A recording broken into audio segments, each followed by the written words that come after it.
We have another awesome guest tonight, Robert Fragoso. I'm almost not sure which company to say he's from because he seems to be doing so many things, but we'll just call it Flip Trust. He's got a ton of experience. Can you hear me now? Is it really that quiet? Okay. Maybe I wasn't yelling loud enough into the microphone. Tonight we have Robert Fragoso. I'm probably more excited than anybody because he has so much hard money experience to ask all these questions. But we're going to dig into this as much as possible. I don't know, what do you say? Robert's been in the real estate business since like the late 80s. So he's seen a couple cycles. It should be good. So can I get a round of applause and welcome Robert Fragoso.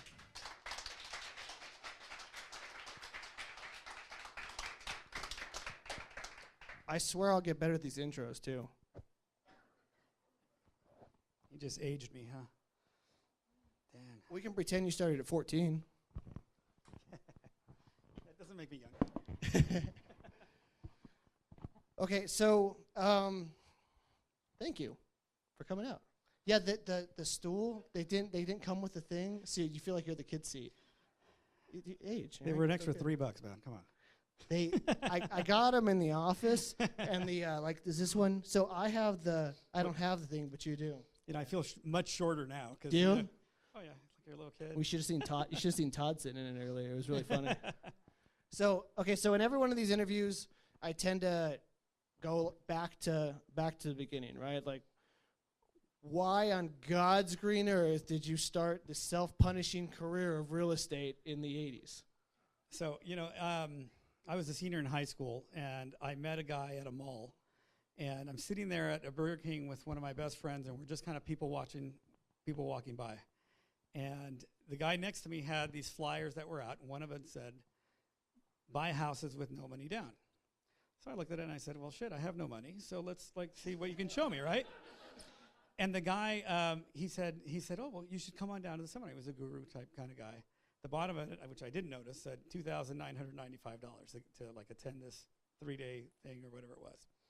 And I told him, I said, listen, I don't have the money to do that, but if you show me how to do that, I'll find you some houses. And so he told me, he kind of invited me down. It started on a Saturday. And I went down at like 6 a.m., helped him set up for it. This is going to really age me. He gave me the books and tapes. Ooh, tapes, yes. And the first month out, I found him like 4 or 5 houses, and he was like, how are you doing this? And so I didn't know any better, and I just literally would go. If you guys have been around, you guys remember the Daily Commerce newspaper? Yeah, anyone? No idea. Nobody? You age yourself again. Yeah, I know. All right, so back before the internet, crap, they used to have these newspaper things, right? So here should be the better question. Has anybody made it through a cycle other than this real estate cycle? Yes. Hands up. A couple people. Okay. So they used to have this newspaper that was $1, and it basically listed all the notice of defaults and trustee sales. And they didn't sell it everywhere except for like a few places. So I would drive to East LA to a spot that had it. I'd pick it up there, and I'd just kind of door knock the places that were around my parents' house. And I would and this was my entire pitch. My entire pitch was, hey, you guys are losing your house, right? And they're like, no, everything's cool. And I'd pull out the paper. I'm like, well, this is you, right? And they're like, yeah. And so, I said, hey, listen, I work with an investor. I get paid if you meet him. All he does is give you options. One of them is if you sell him the house. The rest are all options that you can do that you might not know of. There's no obligation. The guy's a nice guy. Just meet with him. Help me out, basically. And they're like, all right. And I guess, I was pretty, non-threatening at 17. I don't have really facial hair now. I didn't back then. And so I think they were just like, yeah, I could take this kid. Come on in. And so it just worked out. Now, pre-internet, what worked out really well was, once we got the contract signed, you had to have that 5-day right to rescind because they were in foreclosure. And what I did is they're broke because they're in foreclosure, and I'd offer them $100. I said, listen, put this behind you. I'll give you $100 now to just go to dinner, do something, have a good time. And I said, but I'm trying to network with more investors. Can I buy all of the flyers? I'm sure because back then everybody would mail stuff. So they'd hand me a stack of all the flyers, And they're like, okay, great. And I had to walk away, and they're happy because they got $100, and then I'm happy because I just took away everybody that they were going to compare my offer against for $100, right? That is like amazing. And so that worked out like really well. He looked at me when I was doing that. He's like, why are you doing that? I said, well, they have 5 days to cancel. If I was them, I was going to call like the next 10 people and say, what will you offer me? Because we just convinced them to sell, right? And this way there was no internet, so there was not like, oh, Google, let's see who else wants to buy it. And so that worked out really well. So that was kind of how we were buying all these houses, and they wouldn't cancel. So my first thought was like, oh, smart. He's like checking out other people's strategy. It had never dawned on me that you were like, no, you just literally took away every offer you had on the table. Right. So totally brilliant. So I have a similar story, but essentially dumb enough to knock on doors. You put some deals together. After a while, I'm guessing you went and did this on your own. yeah. So from there, I'll just give you the really short version of it. He was paying me somewhere between like $500 and like $800 a house that I was finding him, which, you know, when you're a senior in high school is a lot of money. Until I met somebody else that was doing the exact same thing that was getting $2,000 to $3,000, and I'm like, you're freaking ripping me off, right? You know, and I said, you know, which was okay because I was learning and he was teaching me everything. And I said, but you know, you got to like step up. So you know, I'm still a senior, and all of a sudden you're making all this money, or what you think is really like a lot of money, right? And you know, it was very, very attractive to just follow that path down real estate. So I ended up having him cut me into a deal where I oversaw the rehab. And the rehabs back then were really light. They weren't like today where you've got to do everything. A lot of these houses were really sold. You know, they were really highly leveraged, and you're taking them subject to, and you're selling them to someone who didn't have great credit. You know, things along those lines, and the down payment was your profit. So they weren't like super juicy deals, but they made sense. And a lot of these people, believe it or not, we would buy the paint, and when they're selling it, we're like, listen, we'll buy your house, but you have to paint it and like clean the carpet and do all that stuff. And so, and they would do it because they wanted to get rid of, because this is, you know, keep in mind, that was the other downturn, right? That was the other, like 2008, it was the SNLs that went under. And so it just kind of worked out. So we had like free rehabs, basically, right? And we just had to buy the paint and do different stuff. So anyhow, from that, I started running ads to find more properties. And I was running ads in like the local newspapers. It said basically, I buy houses, any area, any condition. What did I say? Bird dogs, brokers, and finders send me your deals or something like that. And some guy called me up and he said, he's like, hey, I'm just curious, what's a bird dog? I kind of explained to him what a bird dog was. And he said, oh, okay. He's like, well, what do you do? And I told him what we did. And he said, well, listen, the next time you do a house, let me know and I'll put up the cash for it. So I was like, great, my first investor, right? And so ended up meeting the guy. He's my age. Ends up being like a best friend of mine. We end up being roommates for like years and buying like gas stations and other stuff together as well. And started syndicating apartment buildings. We put together another group of investors. If you remember let's say mid 90s, I guess early 90s, you had the closure of like the Air Force bases and kind of this mass exodus from like aerospace and everything that left. And so it was the first time in California's history where you had a negative like migration to California. So the vacancy rates were averaging 15-16%. So you could buy apartment buildings for just like nothing. I'll give you an idea of what nothing meant. I remember a property we bought. I still remember the address because someone bought it recently, thought they got a good deal. And I'll tell you what they paid for it. But it was 1720 Chestnut in Long Beach, which is kind of a hoodie area, but it was a 16-unit, all two-bedroom, 1970s building. We paid $225,000 for it. And, you know, and they all cash flowed if you can rent them. The problem was that no one was renting everything, right? You had very, very high vacancies. The building was all vacant. And at that time, if you didn't know what you were doing, it would take you like, and we found out the hard way, like a year and a half to try to get it rented out. We got frustrated around Christmas time. And what we would do is everyone would give like 1 month free and or 2 months free or something like that. First month back, no deposit. They were just trying to get bodies in the places because if they were vacant, they get vandalized and you have all kinds of other issues. So what we did is I read a book called Guerrilla Marketing. If you guys have read it. That's a good book. I picked that up like in 2005-ish, I think. Yeah, and so again, thank you for aging me. And so hey, I was buying real estate when I read it. I'm teasing you, but so what happened was I read this and it gave me the idea about just going and finding the people directly rather than waiting for them to respond to our ads. And so what we did is we hired salespeople to basically door knock, and we gave them 2 sets of flyers. We gave them and this was Christmas, so it was a red flyer and a green flyer. And we told them, we said, listen, you're going to door knock all of the buildings around here and just tell them, hey, we've got these new remodeled properties. Show them a picture of the properties, do all this stuff. And we didn't want to pay for the color photos for everything. So he just had a picture he would show them, and then he gave them a regular flyer because we were trying to save as much money as we could. And so anyhow, so if they got a green flyer, the rule was this. Listen, if they've lived there and they look like, if they say, hey, we've lived there for, we've been here for 5 years, then trash talk their apartment. And, well, see, the landlord here doesn't value your tenancy. He should have already replaced your carpet. Our place has new carpet, new appliances. Why don't you just come on and move over? There'll be no deposit, no nothing, just come on over. And we knew they were stable tenants because they'd already been there for a long time. Now, during this time, there's other doors you would knock on. There's somebody sitting on a lawn chair watching TV with a cooler. And they would get the red flyer. And so the green was go, red was stop. So when people called up to apply, we just asked us oh, great. Well, what color was that flyer? And when they say it was green, we're like, hey, great. You know what? You're approved. Fantastic. Everything was good. If you got a red flyer, we're like, ooh, you might not qualify. That's so good. And so that's kind of what we did. But we filled up the building.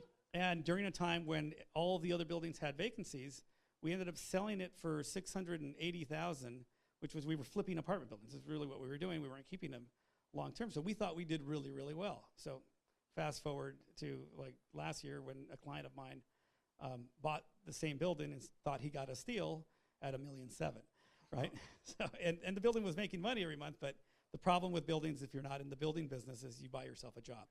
And we just, at the time, we're living on the beach and we were young, didn't really want to deal with tenants or management companies and plus it was fun to have a bunch of, what we thought was a lot of money. So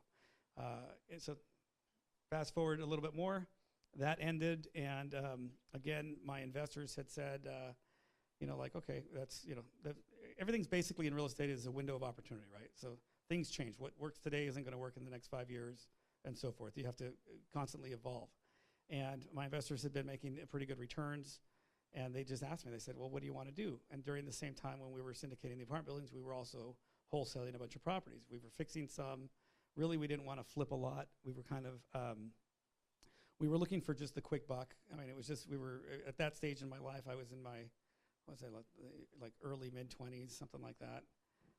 And, just kind of the party portion of my life. And so if we could get away with making money and not working, that was what we were doing. And so my investor said, well, what do you want to do? You guys have always treated us well. And I said, well, we've been wholesaling all these houses to these other people, and we were just giving the loans to another hard money lender. And didn't even, here's how inexperienced we were. Had no idea we could have asked for referral fees or have made money from all of these. I mean, we literally built him up. One day he tells me, he's like, God, last month you guys made me $300,000. And I looked at him like, well, first of all, you're just an idiot for telling me that. But, wow. What I said is, I'm like, well, why don't we just take all our investors and start lending them money? And so that's what I started doing. And here's the thing that I'm always really generous with people that we do business with. But I couldn't understand why this guy, we're making him that amount of money, over an extended period of time, wouldn't do something for us as a just thank you, a gesture. And right. just nothing in return. No, nothing. It was, I mean, ultimately we ended up being a much larger lender, but, it's just, I just don't get that mentality. And so since I'm trash talking, I'm not going to say who it is, but I understand that, when in any business, and real estate is certainly a business to try to build relationships, and I think is the most important part of the business versus any type of marketing or, I do a lot of networking. I put on networking events just because I think it's that important to build those interpersonal relationships, because ultimately, for me, I just wanted to work with people that I liked. And it wasn't so much about everything else, which is why I do this. I mean, someone taught me basically for free. So I've just never done a seminar where I charge or anything like that, because it helped me out. And I just kind of believe that that's the way you do it. You just pay it forward and you keep doing that. So that's one of the things when I first started. I remembered my first mentor, I guess, was my brother's baseball coach, who was buying, and his thing was, well, I was buying all these weird lease option deals through the 90s where it was 95% down non-owner occupied loans. He's like, I'll just show you how to do what I did. And he didn't think about it. He's like, oh, somebody taught me. And so that's kind of how you end up. You like kind of just land in it by default. So that obviously led to hard money. So I want to go forward and then we're gonna go back. Okay. So what the hell are you doing now?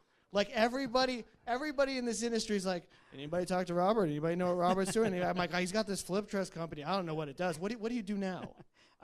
Flip trust is basically private equity. So I'm buying properties. I've been just, some buy and hold, mostly buy, fix, and flip, or wholesaling. I've got a very kind of strict model, again, because I don't want to do a lot of like heavy rehabs. The heavy rehabs that I do, I generally bring in like someone, or we partner with someone who's better at that or has a better setup. At this point in my life, I just kind of like low-key stuff. I've got some other businesses that I'm buying into. One of them's technology, so we're kind of building a real estate technology company that I bought into that'll basically be an A to Z type system for investors. That's not a like mass type system. It's really more for kind of investors that want to really scale and grow and do things along those lines. One of the things that I learned throughout the years of being a lender is the problems that a lot of clients had was that they didn't understand how to build an actual business. They were deal guys.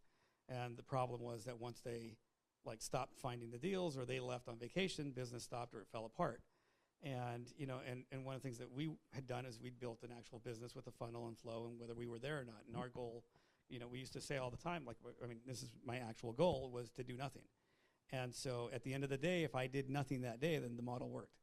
If I had to get involved and do stuff, then it wasn't working. And so we just took that to a very, very extreme level to kind of get out of the rat race. And so so that's kind of my pet project that's working pretty good. And, trying to buy into a construction company, termite company, things along those lines. So that's like what we talked about last meeting. If you're here, Robert showed up and what was it, a couple meetings ago? Last meeting? Two meetings ago. 2 meetings ago. And we talked about like the idea of, I've never been busier because I keep trying to get rid of my own job. Right. So, we're kind of all talking about living off your tablet, digging into all the micro tasks. So your job actively right now is to get into a business and fire yourself. After here's what we should have done. So I got bought out of Anchor in what was that, October of 2014, and and I should have having learned what we learned this cycle, we should have built it up and sold it in 2005, built another company and then sold it again in 2014, and we would have sold. And so the biggest equity play for any business isn't the money you make along the way, it's the equitable value that you build and the systems that you can sell to someone else in that business itself, because it's like an apartment building, right? Your tenants are just paying all the money, during the time you're making great money, except that when you're done, you look at the, different businesses sell for a different EBITDA, and if you can sit there and figure like the hard money business goes for about average, it would sell for between an 8 to let's say 12% if it's really premium, so if the company's making, let's say, 10 or 15 million a month, then that adds up to a lot of money, and so that or a year, I should say, and so that's kind of what you're trying to accomplish. And so now everything that I look at, all right, let's if we buy into these companies, how can we buy in and make them better so that we can sell them, 2 years, 5 years, 10 years down the road. Okay, so most people, some people in the room, but most people won't know about Anchor or where we came from that side. So Anchor Loan, going back, Anchor Loans came about from that relationship of essentially wholesaling deals and then needing to fill another niche. So what actually is a different set of partners. So what happened was that partner, his family they were kind of one of the largest gasoline dealers in Southern California. And ARCO used to just give us gas stations because we could run them better than they could. And give you an idea, it's like some of the things that you guys probably see in gas stations today that they created.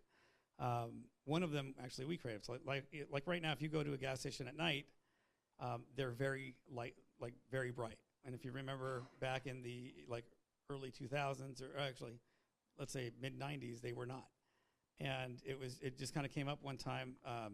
We used to let our friends just kind of come in and the cashier would open the pump and so that they didn't have to get out and pay or do whatever. And we just kind of ran a like line of credit for friends with gas.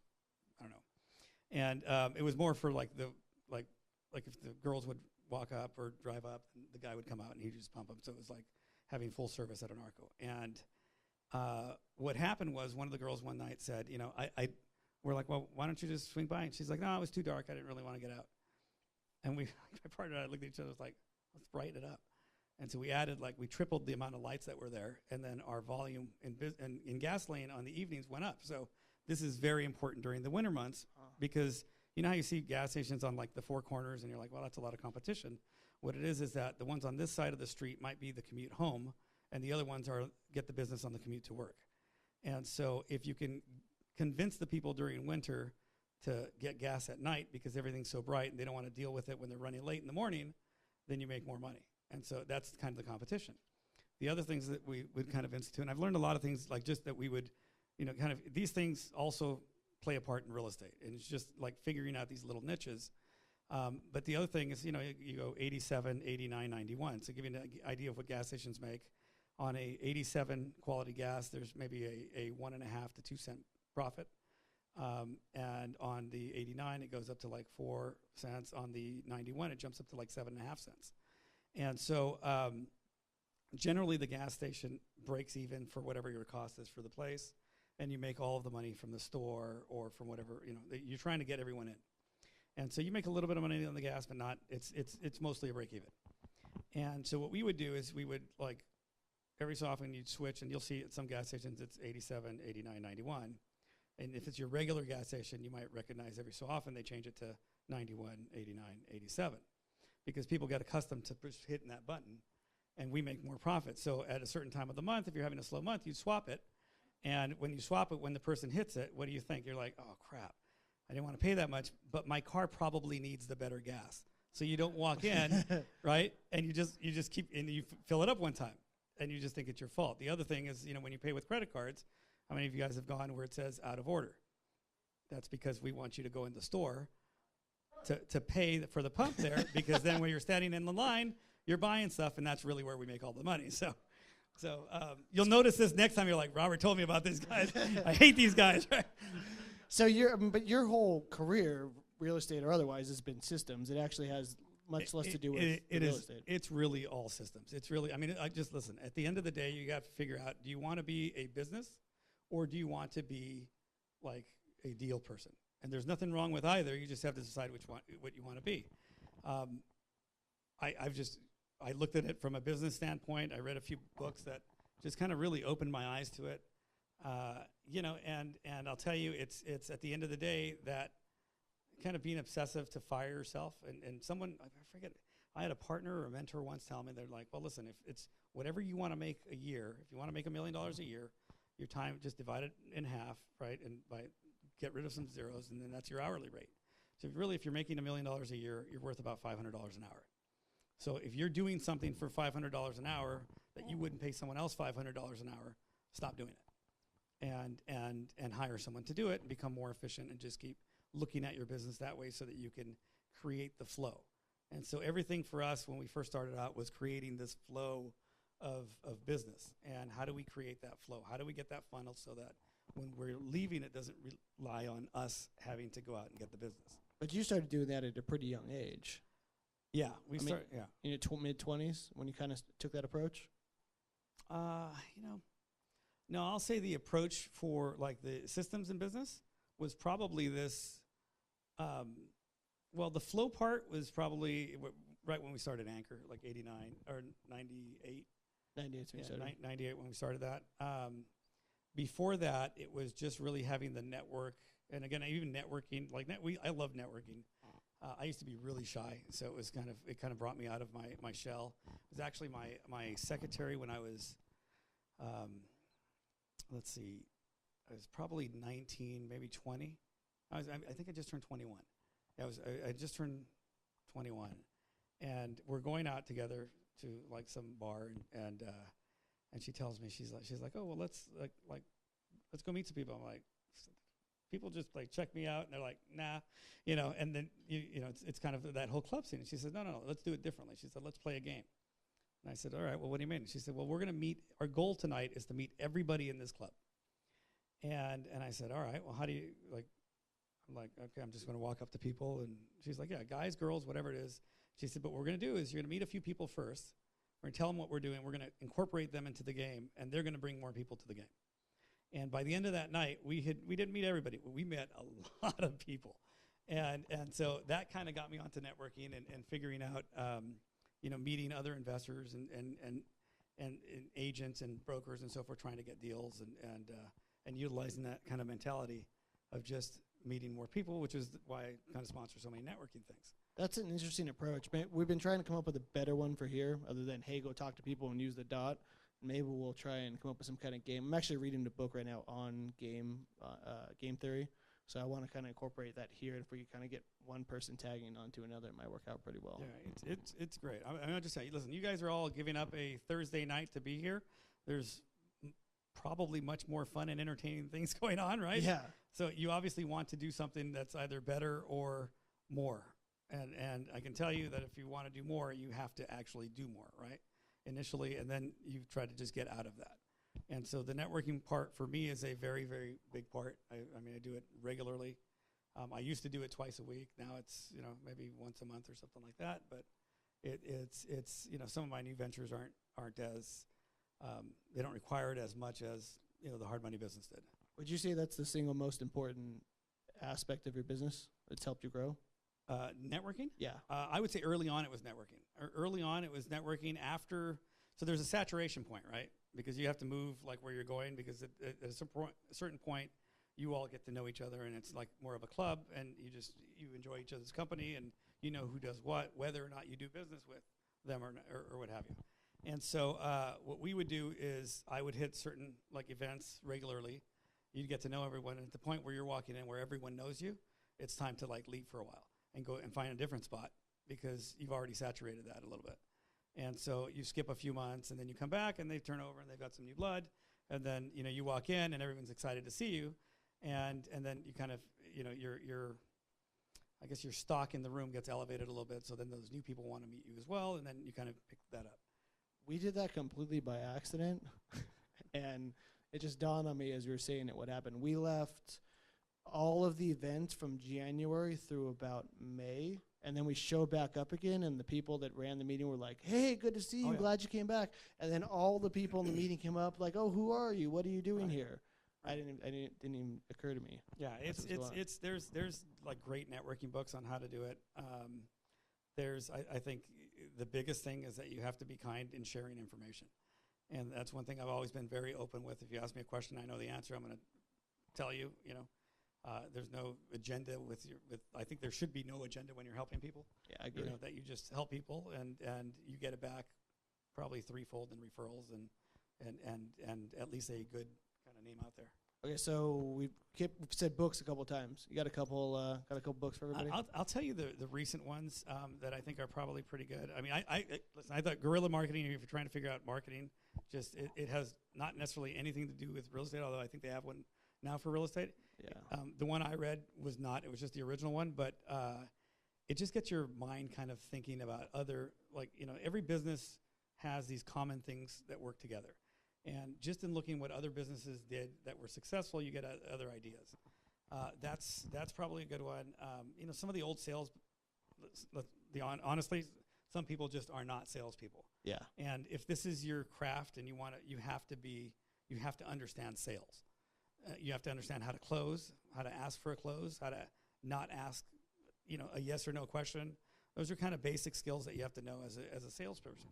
And so a lot of people, they don't think about that. I just happened to I became kind of a little seminar junkie, but I like when I first started, but I had no money, so I didn't pay for it. I kept going to like free seminar to free seminar, and bouncing around. And, you pick up a lot of things. And so some of the things that they might think are basic, to me I'm like, oh, that's great. I would leave with like a notebook full of notes. So going back to the books, I think the books right now that are most relevant to me, E-Myth is probably a great book. Built to Sell is a very good book if you're looking to build a business, because it tells you what you have to set up and what people that are potential buyers would be looking for in a business That's very important. It's also very key to just know that even if you don't want to sell, so that if you get sick, if your heirs have, I mean, just think about it. If you never want to sell it, right now, if you pass away, you better have like a will or like an insurance policy. If you build a business that's ongoing and would be ongoing when you're absent, then that's something that you can leave to all your heirs as well, and that's the best insurance policy that, you know, hopefully they won't run into the ground, but if you've got the right people, they'll protect the business. And that's a very, very key part of it is you know, setting up the systems so that everyone who runs it looks out for your best interest. And sometimes it's challenging. I mean, it's really tough. No, I totally. We're literally building. We're finishing up our system. It's about done, and every step of the way. What if they did this? What if this happened? What if? And obviously, when we launch it, we'll see all the failure points. But the idea is the model is supposed to stand alone. So if we go to the point where you're doing apartments or wholesaling essentially deals in general, you start lending money. Was that just entirely like, you know, one-to-one to have this investor will write the paper, they pay you back? How did that transaction typically look? From the hard money's perspective? Yeah, like before Anchor, you were lending. How did that is sort of private side lending work? You know, we had some investors, and what we, you know, great for syndicating apartment buildings, not a lot of money for lending, right? Because it goes very, very quickly. And so I started running, you know, trying to meet more investors. I met some other hard money lenders that we would basically broker the loans to. The benefit for us was that we would, you know, we wholesaled a lot of properties. So a lot of our clients, even now, Anchor wholesales properties. And so the reason is that if you're an added value type lender, people continue kind of to go to you. And so even if your rate is not maybe necessarily the best, if you help someone find a deal that they make an extra $50,000 a year on, or whatever the number is, then that kind of supersedes a maybe half point or, you know, a quarter percentage difference on an annual interest rate, or, you know, you kind of get away with a lot because you're also an arm to their operation. Yeah, buys loyalty. Yeah, and that was kind of the goal for us. In really any business, our goal is to be an arm to everyone's business. And the reason is that if other people's businesses rely on you, then that creates the funnel because they always have to come to you. So if your business helps them make money, then you're gold. That's very important because not only will they protect you, but they'll talk, you know, pretty good about you. I'll give you a story that just real quick. I was in Vegas on my 40th birthday, and I was there with like my partners and some friends, and we'd planned this kind of whole weekend. And one of the things that we had done was we bought concert tickets for that iHeartRadio concert. It was the first year that it happened. And so we went, but we went to the scalpers and bought all these tickets. So we were all excited. There's, I think, 12 of us or something like that. And, you know, the first two go through, no problem. Second two, and they're all fake tickets from there on. And so, you know, we'd spent, I don't know, $4,000 or something like that on tickets. And we're like, oh, man, well, what are we going to do? We're all like kind of just went super high because you're all excited and super low, right? And there was a guy who was selling tickets out there, and I said, well, listen, I need 10 tickets. You have them? He's like, I have 8. Hang on. He went to the other guy that he knew. He's like, yeah, we can get you the 10. I'm like, all right, well, you're going to have to take credit cards because I don't have that much cash on me. And he's like, well, you know, this is fake, or this is, you know, like how do I know this isn't going to be fake, or, you know, you're not trying to rip me off? And I said, listen, I just paid a bunch of money for fake tickets. I said, here's the deal. It's like, I'll buy them. I'll take them all. I didn't even negotiate price-wise. It was just like, let's get in. I said, but they got to get in first, and then you can swipe it. And the guy's like, he's real nervous. And I said, I'm standing out here. I mean, you know, you look like you could run faster than I could. So he was like, all right. He looks at my card. He's like, oh. He's like, you're Robert Fragoso? I said, yeah. And he's like, oh, yeah, you're good. He's like, no problem. Go ahead, go on in. And I looked at the guy. I'm like, how the hell do you know me? Because we didn't do any business in Vegas. And he said, you know this guy, David. And David was our number one client at Anchor. He said, he's my number one client for concert tickets. And he said, and he talks about you all the time. And like what you guys have done. And I said, really? And so, you know, and he said, like, yeah, you're good. He said, in fact, and he swapped out 2 of the tickets. He said, these are better. He said, just take these. And they ended up being like behind the owners of Clear Channel, which own iHeartRadio, and in front of like all these celebrities and stuff. I'm like, oh, they were great seats, but it was like a high and a low. And that kind of resonated with me because I didn't even know David liked me, right? So He's just borrowing. you know, and so, but we helped his business really grow. We helped him find properties. We started advancing money at trustee sale. We'd done a lot of things to kind of help his business really grow, and that, you know, obviously meant a lot to him. Where I can't even imagine why my name would come up in a conversation with his ticket broker, but enough times where he remembered it when he enough times where he like looked at the card and said, okay, you're good. And so, you know, that actually meant like that was the best 40th birthday present there, that someone was talking highly enough about me to a stranger that, you know, has nothing to do with real estate. Yeah, he was just talking about the weather and what he was doing for business, and your name come up that many times. Right. That's pretty impressive. So obviously the whole thing has been the whole business. I mean, I've seen I've seen Anchor on this. I feel like I'm skipping a bunch of stuff. You started Anchor in 1989. No. Oh, 98. 98. So at some point, this evolved and became Anchor Loans. Right. So as I'm fundraising, I had more deals than money, more loans to fund than money. I met the partners at Anchor, which wasn't Anchor. They were doing business in Vegas through other brokers and just putting out money. They had more money than deals, and the deals that I had at the time. Again, finding a niche, you know, we'd found a niche, and this was the nonprofit niche. You know, if you guys, back in the early 90s, late 90s, you can buy, nonprofits could buy houses from HUD at a discounted price. And, you know, I kind of stumbled across that. And what we did is we just lent them 100% because the nonprofits run out of money very quickly. And so we leveraged them for everything, but the LTV, because of the discount, you were at like 45, 50% LTV. Wow.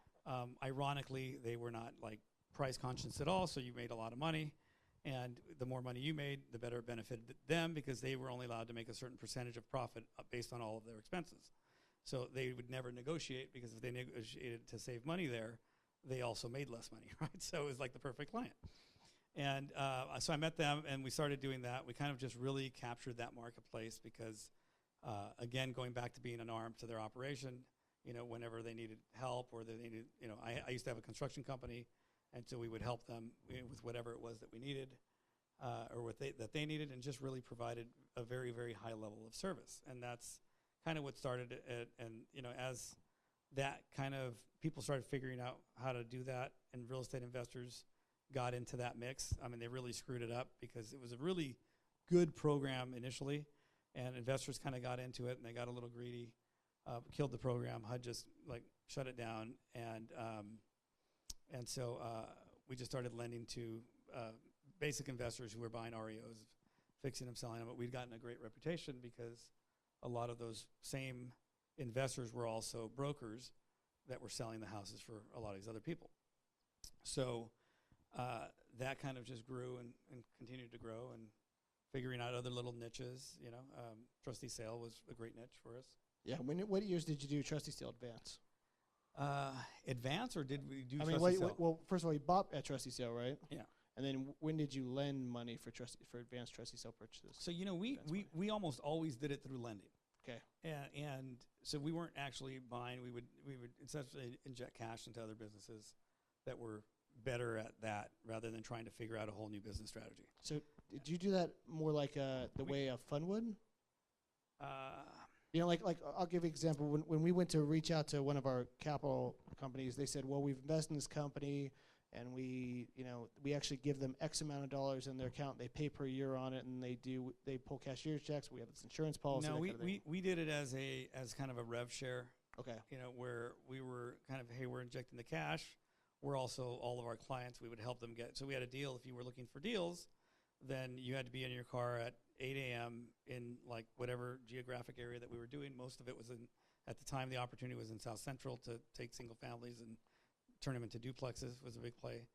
And so, you know, if you wanted to play, you had to be in your car Monday through Friday from 8 a.m. until about 2 p.m. when the trustee sales were winding down. And, you know, basically the clients that wanted to do, this is how like quick it used to be for hard money. And unfortunately, it's kind of changed now where it's a little bit too institutionalized, I think. But what would happen was that you would have a client that showed up at the property, and we were, if you know how the trustee sales work, generally what would happen is the crier, they start calling the properties, and you get to see the order that was coming up. So you have people in the office that are calling to see what's going, and everyone sees the property that morning of, and they try to get in. Our niche, the second round, was really to see it the day before instead of the day of, and we try to get the crier like, hey, we're ready to go, sell it. And so when other people weren't ready, they wouldn't buy it, and you get the better deals that way. At the first go round, we'd have all of our clients, we'd meet there, and you'd basically hold a mini auction, like hey, who wants to pay the most? And we have someone that's at the steps with cashier's checks ready to pay. So as soon as they did it, we would buy it under their name, and we'd work out the numbers for the loan, and they would leave from there and drive over to Santa Monica and sign docs. So it was that quick. And so that's really how we got started with a lot of the stuff. That really helped. But again, it was people who weren't able to go and pay cash at the trustee sale that we just started doing that. And so the guy that we were doing it with at the trustee sale, if let's say we got it at, let's say their max bid was 190 and we got it at 181, then we just make 9,000 plus we'd make the fees on the loan and everything else. So it just kind of all added up, quickly. And but more importantly, it was still a good deal for them. They made a lot of money, and that was really the key, is to really make sure that people didn't buy bad deals. I mean, this was probably 2001 to like 2004. I'm going to say we probably did that. Maybe 2000. Okay, so you've been through most aspects, probably seen all kinds of weird, crazy stuff in hard money. I'm not going to go down the what no. crazy stuff you've seen trail. What do you see now as the biggest barrier for both the hard money lender, or hard money lending in general, and for the buyer, the consumer who's borrowing? I'll tell you. So some of the regulations that came up that really slowed down the hard money business, the Patriot Act was one, just in that you had to really kind of do a little bit more verification on who was borrowing money. That was a really small kind of slowdown in comparison to Dodd-Frank. Yeah. And I would say the biggest problem right now is that you have all of these funds like Colony and Blackstone and everyone that's entering the hard money market. But really, I mean, the largest lender in the hard money market is actually Wells Fargo. And Wells Fargo backs a lot of these hard money lenders now with lines of credits. And so one of the problems is that Wells Fargo is a bank and they have requirements. And one of the requirements is tax returns. And so if you're a real estate investor and now you're having to give a full file, and I'll just tell you from internally speaking, if you're a lender, you have a lot of different sources of money. You might have your whole note investors. You might have a fund yourself. You might have your own lines of credit that you relend out. And each one of those has different prerequisites that they're going to want to see in a package from a borrower. And so the problem for you as a lender is that you don't know who you're selling it to until the loan's really funded. And so we would fund everything with our own cash, but what would happen is that if you don't know who you're going to sell it to, you're forced to get everything. And so now it's like this big package that's almost a regular bank package. The only difference between hard money and now a regular loan in a lot of cases is that it'll close on a property that is that maybe needs a lot of repairs where a bank wouldn't do it, but it's not even speed anymore. I mean, listen, you can still get deals done very, very quickly, but the reality is that when you're doing it that way, it really slows the whole process down. And so now things that we used to be able to fund on, hey, go sign the docs, they'll be there when you're ready, now take process, and there's things in the Dodd-Frank that have made it very challenging, in that I would say that most hard money lenders are probably in violation of Dodd-Frank one way or another. The question is, do you just take the risk because you want to do the business, but there's aspects of it that you just cannot accomplish. So I flew to Washington and met with a few, actually like 3 or 4 of the congressmen over there, because one of the issues is they write these laws and they don't even know the hard money business exists. And so they write them until a guy like me shows up and says, hey, let me explain to you what we do. And these are really business to business loans, but you're now considering them consumer loans. and then they write, they kind of do a carve out. But during that interim, and then there's more regulations because they're trying to protect everyone. So now, I think that's probably the biggest challenge for a new person to come in, is if you're less experienced, it's much tougher to really qualify with a larger hard money lender than it would be a smaller lender. So the smaller lenders have like a really big edge today over like the larger guys. The larger guys, maybe they don't run out of money, and that's a great thing. But the smaller guys might be able to do better service and kind of wave off a lot of things, whereas the larger guys, you get audited almost annually, and so you've got to go through and make sure everything's done right. We're still really small in the grand scheme of things, so we're sort of really flexible.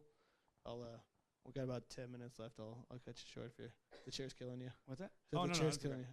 Oh. But we our attorney sort of keeps us abreast as to try and stay as compliant as possible, but we kind of hear something new every day.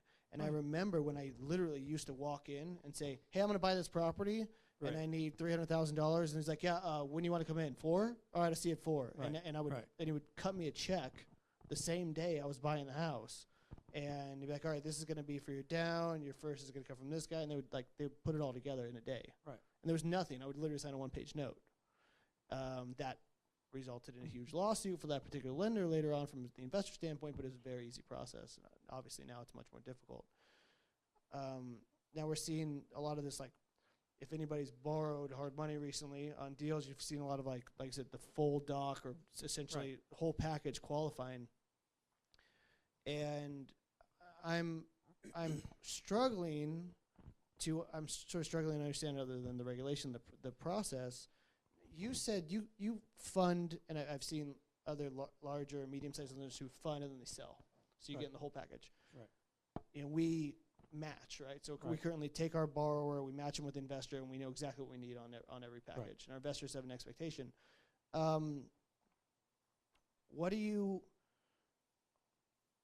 like? Do you see? I mean, you've sold off the business, so you kind of got away from the industry. But do you see the whole do you see the barrier for a borrower just becoming higher and higher and higher over time for hard money, and it just sort of like? Well, I'll tell you where I see the challenge for a lot of investors today, is that if you look at the hedge funds that have come in, and I'm talking like the big Wall Street money that has come into the business, they came in really 2011, got very active in 2012, created that frenzy, and we saw that spike in pricing in 2012. We exited the trustee sales space in 2012 because you can't. It's like an 800-pound gorilla. You can't beat a guy who doesn't care about the prices because they're just looking at yield, and so you have to step out of their marketplace. So we stopped buying, anything that was under $300,000 because those all worked for rentals, and started stepping into the higher end, which was a much better marketplace anyhow.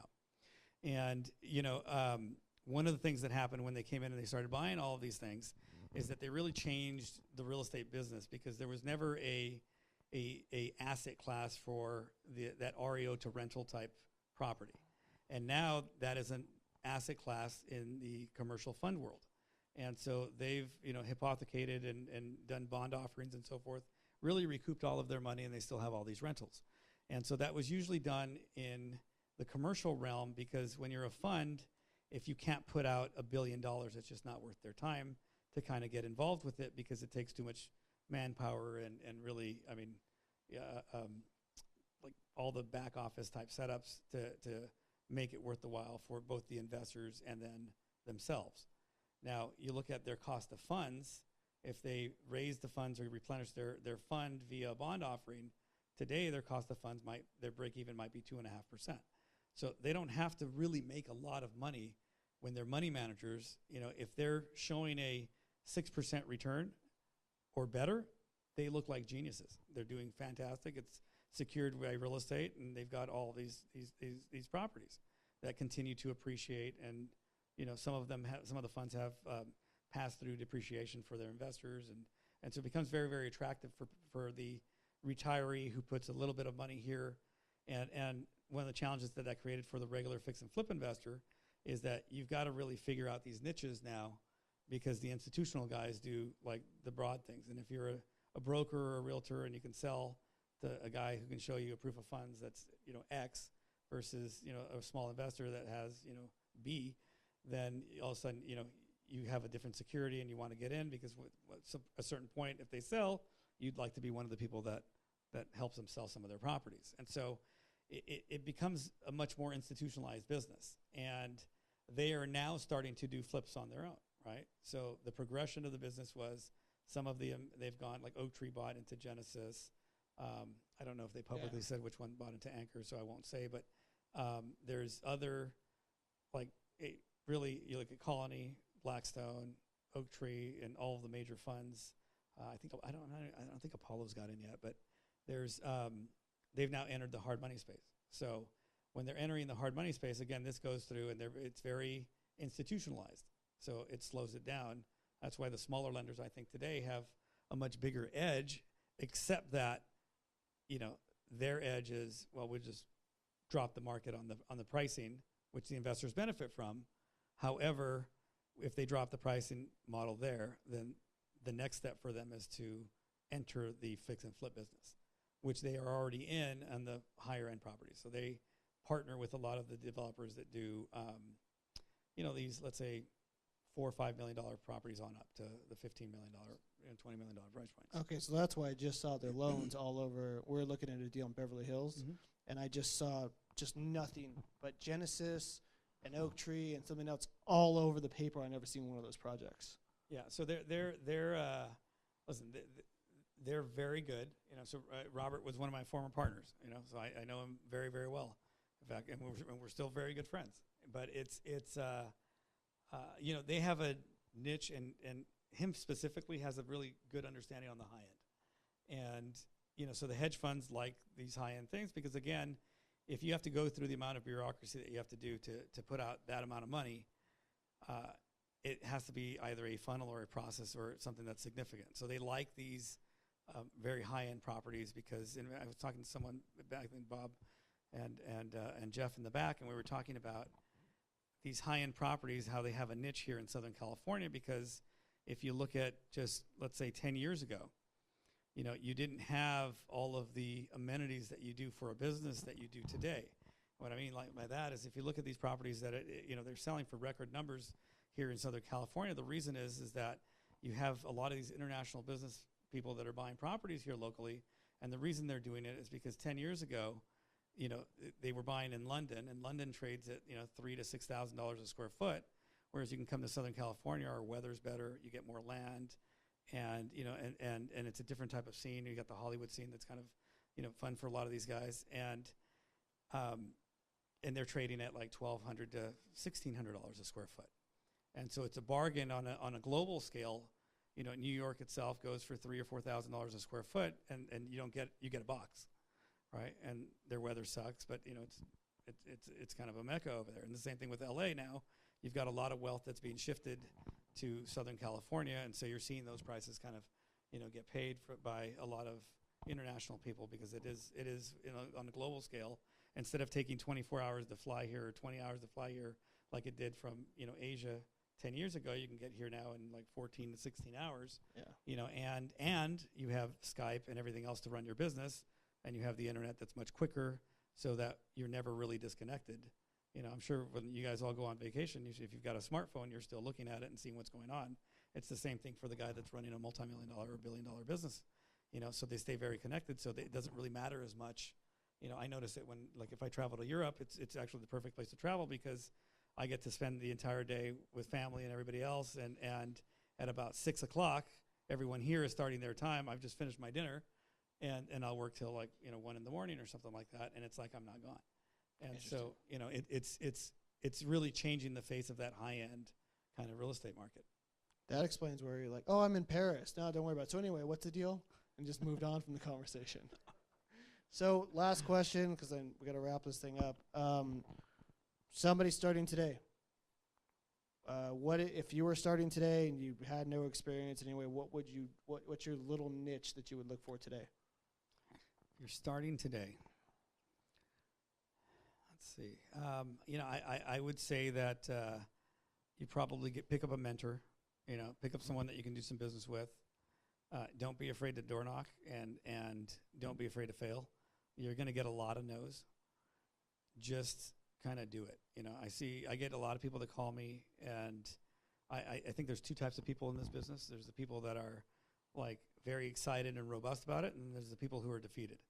And there's just zero difference in, it's just mindset. So if you have the mindset, the people that are kind of just starting out, they're really excited because they don't know that it can kick your ass sometimes. But the reality is this: is so can everything else. And just keep and be excited about the business. It's wonderful, wonderful business. It's really, there's a lot of fun.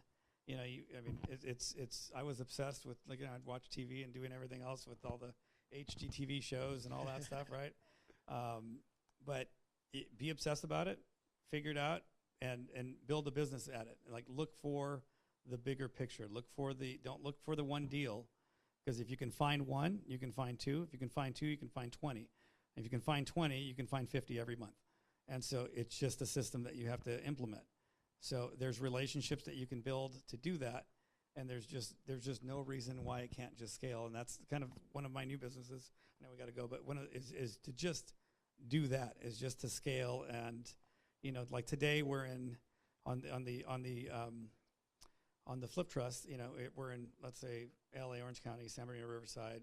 Just started buying in San Diego, parts of Northern California.